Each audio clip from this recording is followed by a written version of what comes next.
Good morning, everyone. This is Leah from Steps to Change, and how are you on this cold, wet Saturday morning? Well, it is cold and wet where I am near Newcastle, Australia.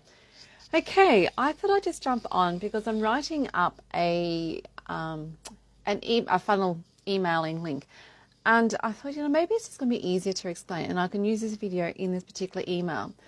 And the part that I'm explaining is how we can identify the lies or the misbeliefs that we've told ourselves most of our lives that are stopping us from achieving the things we want to achieve. Now, this is so insidious and it's so well hidden.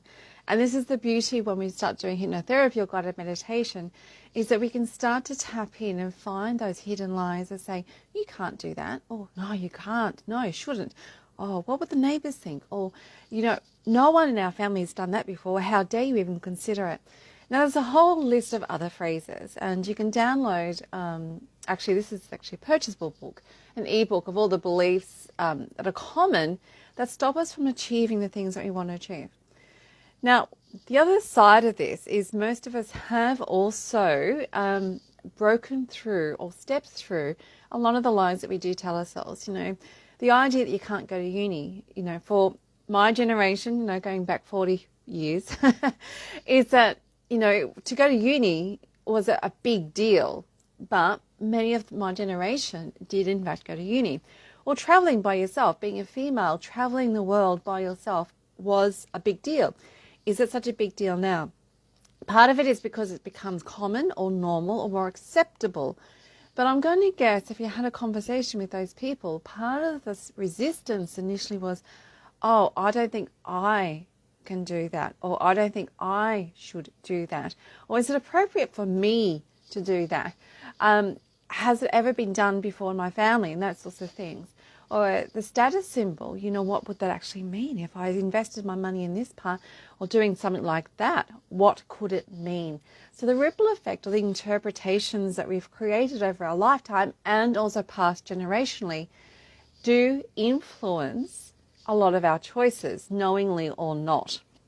So the beauty is that when we start to identify the lies, we can go, okay, well, how much of that is actually true? And you can do this for doing quite a few simple techniques. And it's about, what is it that you want to do? Step number one, what do you want to do? What challenge do you want to step past to create something in your life that you actually want to do? Maybe it is travel. Maybe it's to buy a house. Maybe it's to buy the car. Maybe it's about, being a parent. Maybe it's about giving up something, changing careers or changing relationship, or standing up and just simply saying no to being bullied or an abusive situation, or stepping more into a more loving relationship with other people, or going out of your comfort zone somewhere along the line, because it's the comfort zone that's keeping us stuck, but also perceived safe. And it's by breaking through that safety lie that we can start to live more widely and experience life in a very different way. Okay, so think about this. What is it that you'd like to be doing different? It could be a simple thing, it could be a massive thing. I'm thinking about going back to uni. I'm going, oh, do I really want to? All these stories keep coming up in my mind. Why do I want to do that? It's a lot of work. It's a lot of stress. It's about what would the end result really give me? Would it be anything different? And so the dialogue in my head at the moment is really quite fascinating. So you create the idea, the movie, the end, the process and things like that. And you listen to the reasons why you should not. In the case of me going back to uni, it's just like, oh, it's a lot of work. Is it a lot of work? Yeah, it's a fair bit of work in going to a uni degree.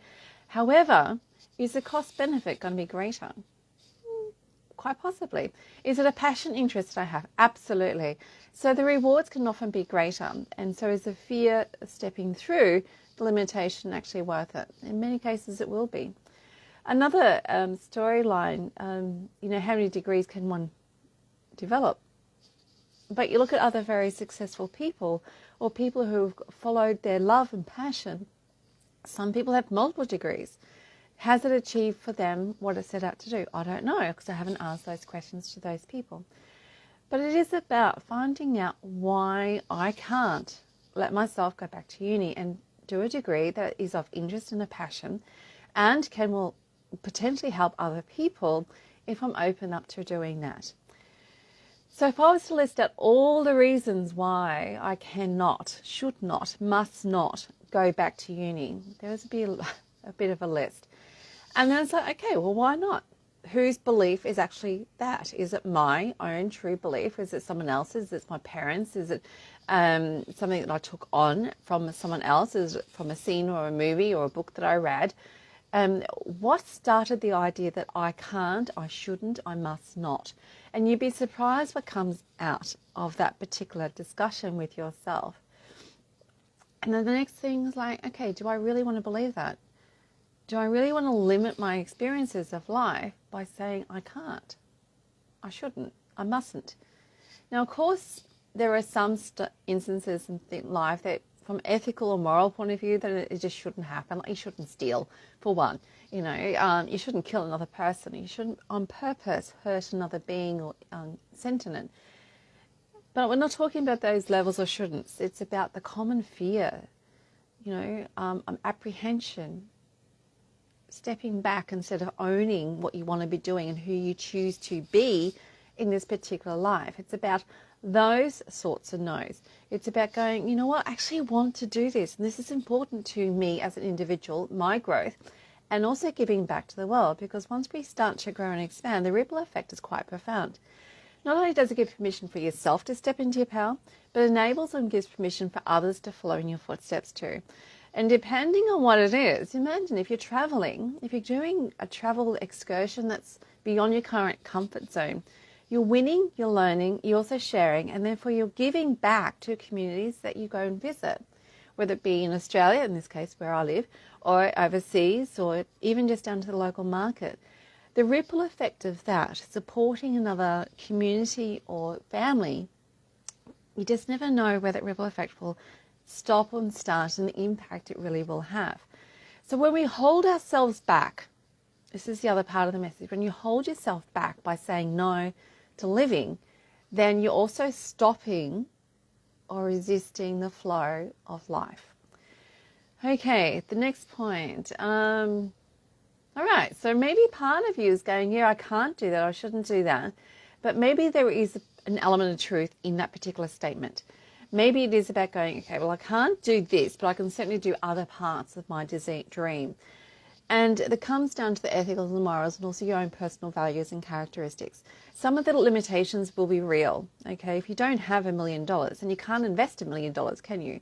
But you can make steps towards creating that and making a difference. Maybe it's investing $5 out of the bank each week, out of your pay each week, and making a nest egg that potentially will grow over time. What is the time frame then of when things should be realized? Do you need to go traveling tomorrow, or can you go traveling next week, next month, next year, or is it a 5-year, 10-year goal plan? The fact that you just make a decision, and it's a famous quote, I don't even know who said it, but once the decision's made, the universe does conspire to make it happen. And this works within the law of attraction, and it's the vibe and the intent that we put out to the universe that brings things back to us. Now, this concept is, written about, is very well known. It is beyond the secret because there's reasons why we need to actually clean out our fears and our limiting beliefs, and the reasons why we can't. Enables the law of attraction to take full strength. Because when we consciously choose to do something different, and we put the intent, and we put the action, another universal law, every action has a reaction, so you need to act to make a change. Every time we do that, we are sending out to the universe, this is my intent, this is my path, this is what I'm aiming for, and this is the vibe and the feel I have with that. So you can imagine if you're sending out with intent that's happy, positive, enriching, then you're going to get back positive, enriching experiences.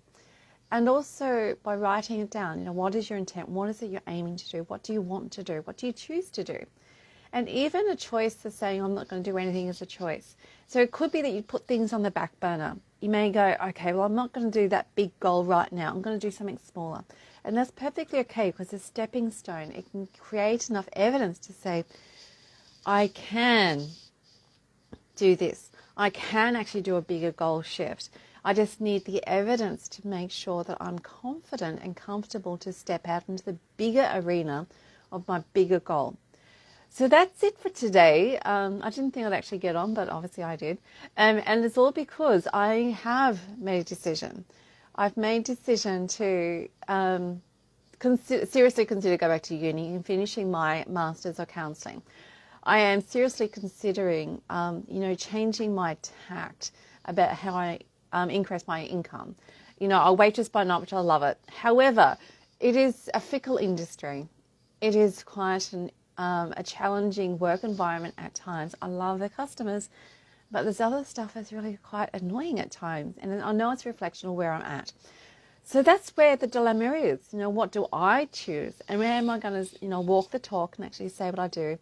Am I going to be authentic and also integrous to the messages I give out to everyone else? And the reality is I choose to, I need to, because if I don't, then no, I'm just lying to myself and also to others. I'm out of integrity, and we know when there's conflict or if there's friction, then nothing really good comes from that. All right, guys, I'd love to have your feedback. And yes, if you want to, in fact, work with me, I'm open to doing that. I love working with customers and clients. I love helping other people learn about their truth. Hearing themselves go, well, that makes more sense, which is why I wrote the Who Am I program. Becoming more aware of who you are and the way you choose to be, and then live from that experience of your own truth, whatever it is for you. All right. Have a fantastic weekend. I might hop in tomorrow, who knows. I'm just free falling at the moment. I am coming back into doing lives. I'm coming back into doing lots of different things because I've tired of the life I had created of myself since COVID, basically. The impact it had and continues to have on me is not what I want. It's not what I want. It's not what I choose to be. It's not who I choose to be. So in which case, I will be doing things differently from here on. And you take care, and I will speak to you soon. Pleasure.